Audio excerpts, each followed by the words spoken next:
What does a bean mean? Someone please explain it to Cat. As the final chapter in the story spanning 9 seasons, The Office finale serves not only as a conclusion to the beloved sitcom, but as an exploration of a profound, timeless truth. People hate you. Not that one. This one. There's a lot of beauty in ordinary things. Pam's final words serve as a thesis statement, I think not only for this episode, which it does pretty good at, but also for the series in general, backed up by her qualifier. Isn't that kind of the point? What I find so captivating and challenging about the finale is that this episode doesn't simply wrap up the storylines. It calls viewers to reflect on their own lives, the mundane moments they share with one another, and the meaning that they may find in their own workplaces.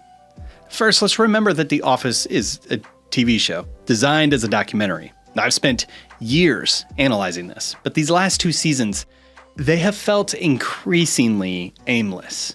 So arriving at this episode, and honestly the last couple, they have been beautiful and complex in their storytelling. And these last few episodes bring a renewed sense of purpose for these characters, and even reminds me then of life itself. With its many, many seasons, life can feel like season 1 of The Office, cringeworthy, awkward, uncomfortable. Other times it's like season 2 and 3, full of energy, but still with a deep longing for what's next. Then there's those seasons in life like season 4 through 6, where everything feels like it's hitting its stride. Life's full of momentum, progress, even the thrill of new challenges and big changes. It's like everything just clicks, and you almost feel invincible. But just like The Office in those seasons, there's always underlying tension, you're growing, and you're still figuring things out. And then there's season 7, a bittersweet kind of season in life. It's familiar, but something feels like it's coming to an end. You're saying goodbye to parts of yourself, or maybe even people, that have been there all along. It's a reminder that things can change even when you're not ready. And it leaves you holding both gratitude as well as a sense of loss. And then some seasons, like season 8 and 9, where nothing seems to be enough, no matter how hard you try. That's what she said. That's what she said. That's what she said. Good one. But whatever season of life you find yourself in, life is always chaotic and unpredictable, with all of the unexpected twists and turns that actually keeps life interesting. At the heart of this episode is a realization that life is not made up of the big moments, the grand gestures, the sweeping romance, or the dazzling success stories.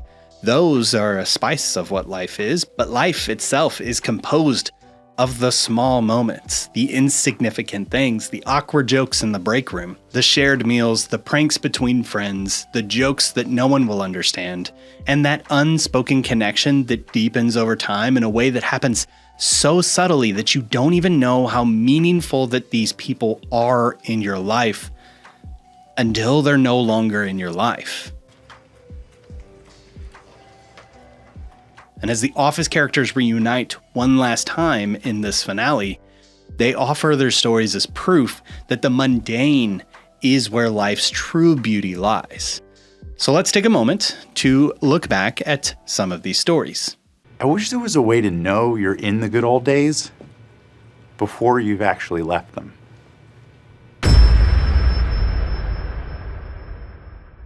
Clearly, Andy's line about wishing to know that there was a way to know that you're in the good old days before you've actually left them captures another layer of this episode's deeper meaning.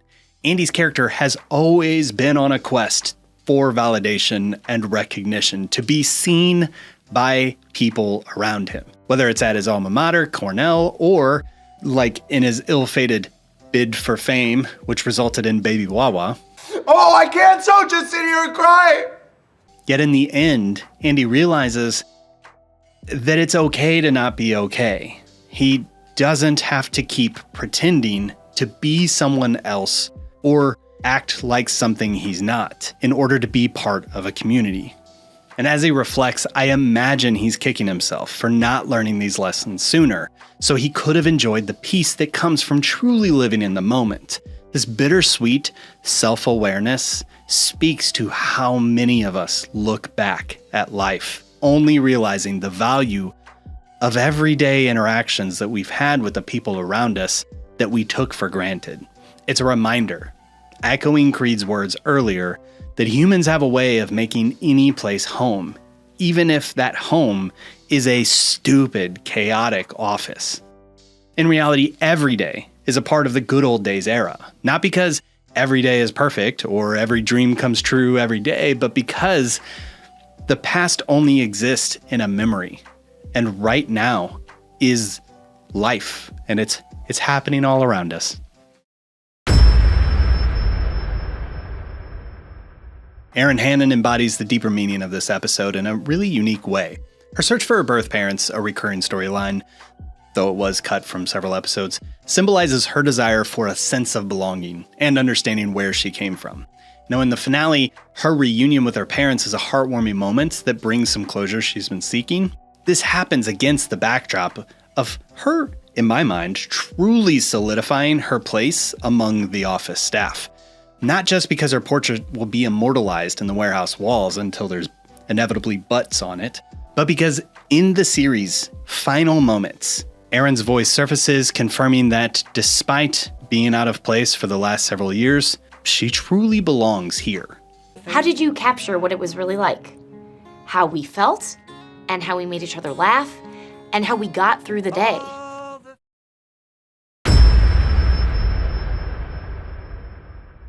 The growth of Dwight Schrute is emblematic of this theme. When we first meet Dwight, he's a caricature of every guy you don't want to ally yourself with at work. Someone whose self-worth is wrapped up in his title, and whose worldview is governed by bizarre traditions, which borderline on cartoony stuff, but also this rigid sense of hierarchy. Dwight's old grandiose delusions of authoritarian control are now substituted with yoga in the parking lot and apparently treating his employees with respect. Between selecting Jim as his bestest mensch, his heartwarming reconnection with Kevin, and then firing Jim and Pam in order to give them a severance, it's clear that for Dwight, the office has become less of a battlefield for promotions and power trips, and it's a place where he's found love and friendship and meaning, and probably, if we're honest, a lot of forgiveness for past behavior.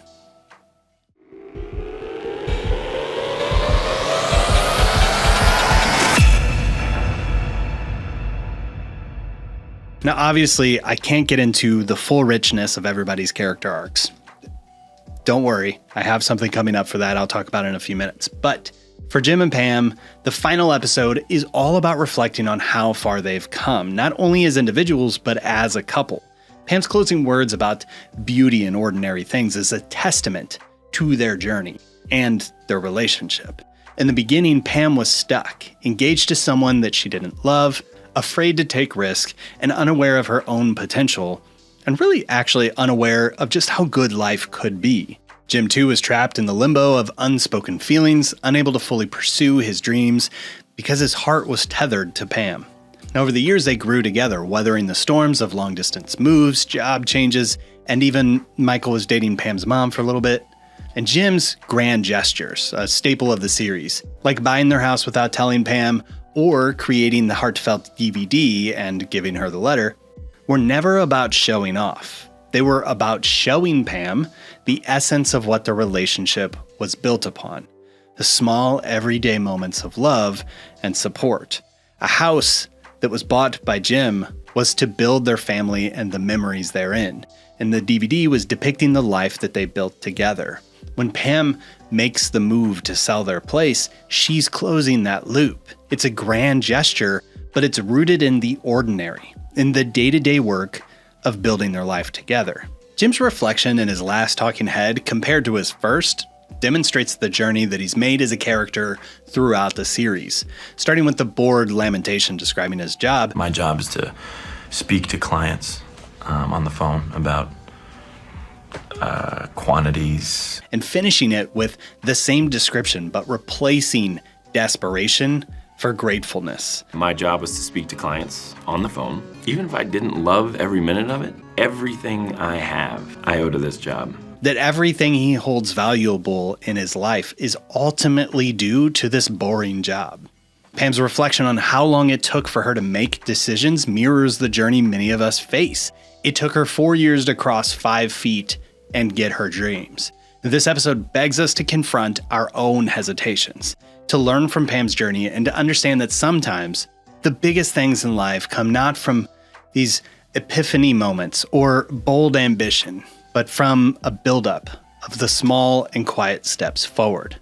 Pam's final monologue, starting to be delivered as she answers the phone at Dunder Mifflin one last time, is a poignant reminder that life is full of missed opportunities and second chances. She admits that watching the documentary was painful because it forced her to confront how long it took her to go after what she wanted. And yet, she frames this not as some tragic admission, but as a hopeful message. If someone out there saw this and she said to herself, "Be strong," that life is ordinary, and those moments of ordinary things are where beauty and meaning are to be found. This final reflection is Pam's way of telling us that The Office is, in all its chaos and mundanity, where she discovered herself. It's where she learned to love herself, trust herself, and take action. Her message is clear. Don't wait for life's grand moments to happen to you. Don't wait for someone to tell you that you're in the good old days. Find beauty in everyday relationships and interactions that can shape your world, and take action. Pam's life maybe took a vastly different route because of yogurt. That mixed berry yogurt you're about to eat has expired. That was the moment that you knew you liked me. Yep.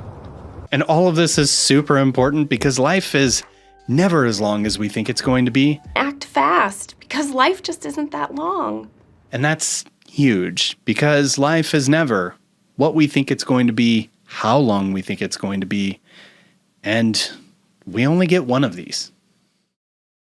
YOLO!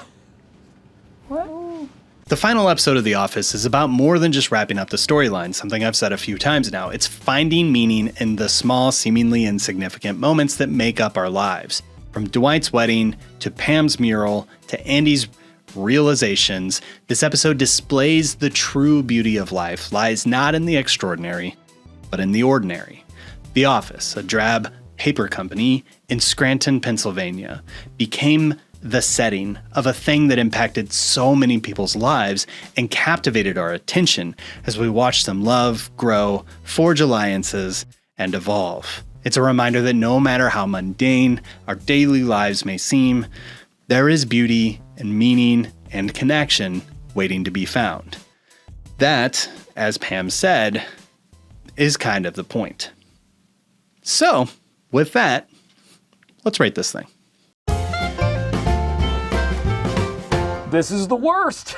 I don't think anybody thinks I'm going to straight up trash this episode, but after singing its praises with that breakdown and the deeper meaning sequence, I'm like a little self-conscious that if I just keep talking about how amazing the finale is. But like 10 years later, this is still the perfect finale. Everything works together to perfectly send us into the unknown and beyond. I remember when the finale aired, I felt like, as silly as this will sound to say, that I was in the room with these guys, feeling as though there was this looming goodbye happening. Something so sweet, but you don't want it to end. So you just keep bringing up random things to talk about, stories. Hey, Jim, remember Flonkerton when you did Office Olympics? You're just prolonging the inevitable final goodbye. And as critical as I have been towards season 9 as a whole, it's wild to think about how successfully they pulled off these last 3 final episodes of season 9. It's one of the reasons I think The Office has staying power, why it's evolved in its afterlife. The final moments of the series make me long for those good old days. And while I can't hit reset in real life, I sure as hell can go back to season 1, episode 1. How are things going at the library? Or season 2, episode 1 for those who skip season 1, not judging. Each rewatch calls attention to new jokes, different observations, new ways of watching. Like when the series first aired, I feel like I maybe projected myself into Jim's place while watching the whole story unfold. Then later, rewatch had me viewing the story from Michael's point of view and then others from Dwight, each bringing a different sense of that story, a different takeaway. And if they didn't nail these final few episodes, I truly don't know if it would be worth the rewatch. Sure, there are those who say that they restart after Michael leaves the office, but I actually think that proves the point in a different way. The point is, you hit a moment in the show which makes you feel so satisfied that it compels you to start the journey over again. And in my opinion, the finale hits this. Giving the characters a way to wrap up their journey, albeit unearned in some ways, leaves us with a sense that as crazy as things have been for years, everything's gonna be okay. And at the end of the day, isn't that why we watch things on TV? Isn't that at the end of the day all we're all looking for? A sense that everything's gonna be okay? Yes. It's no surprise then that the series became like a cheap form of therapy for so many people, watching the chaos of their own life unfold corresponding with the chaos of The Office, but then being able to watch it in a way that resolves everything in such a comfortable way. It tells us that, you're not alone, sister. If this isn't art, I don't know what is. When I first started this Office Field Guide series, I would tell people I'm reviewing every episode of The Office, and scoffers asked, is there actually enough to talk about to do that? And I tried a time or two and I just gave up eventually because I don't think I could articulate this point. That I think The Office hits a very real thesis in the heart of American culture of that time in a way that is humorous and extremely well crafted. And in that way, it has so much depth to warrant something like this Field Guide series. But again, I find myself talking about the big picture, so let's narrow it back down to the finale itself. The decision to bring in guest stars is always a little interesting on a show like The Office, and I've talked about that several times. This one did not hold back. We have Rachel Harris as Angela's sister, Sindel Ramamurthy as Ravi, Dakota Johnson, Joan Cusack, and Ed Begley Jr. as Erin's parents, Malcolm Bennett as New Stanley, returning cameos from BJ Novak, Mindy Kaling, Andy Buckley, Bobby Ray Schaefer, Michael Schur, and Matt Jones. Obviously Steve Carell as Michael Scott, Spencer Daniels, Jackie DeBaton, Rolf's back, so's Gabor, Devin, Nancy Carell, and if you didn't know this, a lot of the back of the house made it into the finale with the likes of Jen Salata, who was a writer and a showrunner on the series for quite a while. She appears in the bar, and I also think she's somewhere in the wedding. Greg Daniels shows up in the PBS after party, and his wife is playing the PBS panel moderator. Allison Jones, the series casting director, is the PBS swag guard. The douche cookie who harasses Andy at the dinner was played by Jonah Platt, who served as an executive assistant on the series. Brent Forrester asked this question: how did it feel to see your lives played out on TV? Dan Sterling asked this question: Pam, what was in the teapot letter? I think I would rather keep that private. What did it say? Allison Silverman asked this question: if I had Jim, he would have a free pass to do anything. I'm sorry, is there a question? No. And both series editors for the second half of the series, David Rogers and Claire Scanlon, can be seen in the PBS warehouse. It'll be a pledge gift.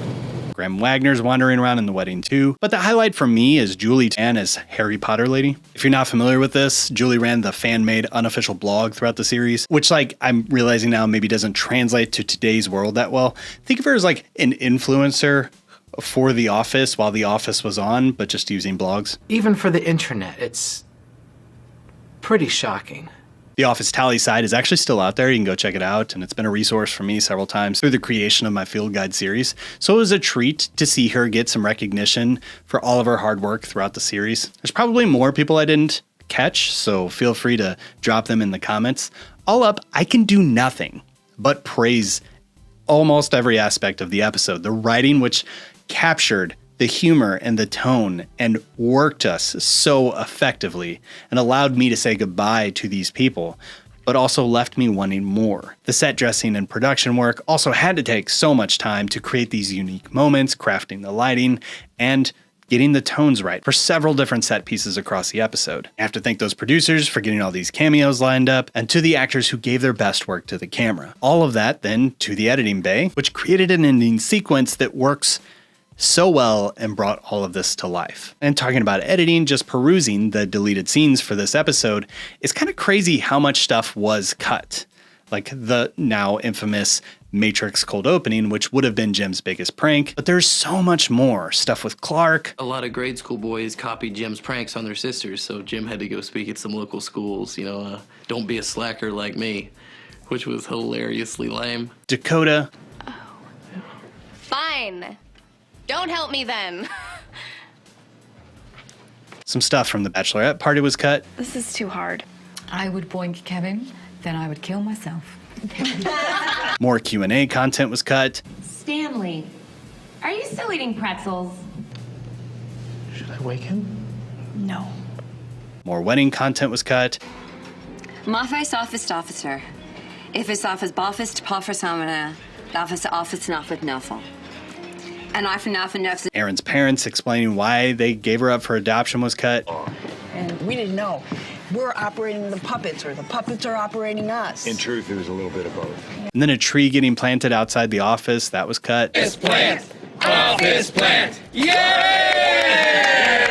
Some Toby content was cut, and some Angela content was cut. I think I'm less of a total bitch now. And there's more. Like so much more that I can imagine that this is going to be the final boss for David Rogers putting together the superfan cut of this episode. The finale is fueled by nostalgia and vibes, and tweaking it for a superfan cut could be detrimental. You know, Dwight doesn't have any hair on his back at all. With such a callback-heavy episode, this thing could have felt like a clunky fan payoff fest, but they found very clever ways to work these things in fluidly. Really, I have next to no criticisms of this episode. Anything I would hold up would be insurmountably petty in light of just how good I think this finale is. I guess if we're imagining things that I would have liked to see included here, maybe a cameo from Gabe, Robert California, Joe Bennett, and like a shocking cameo from Idris Elba. But as it is, all up, I give this episode a perfect 5 out of 5.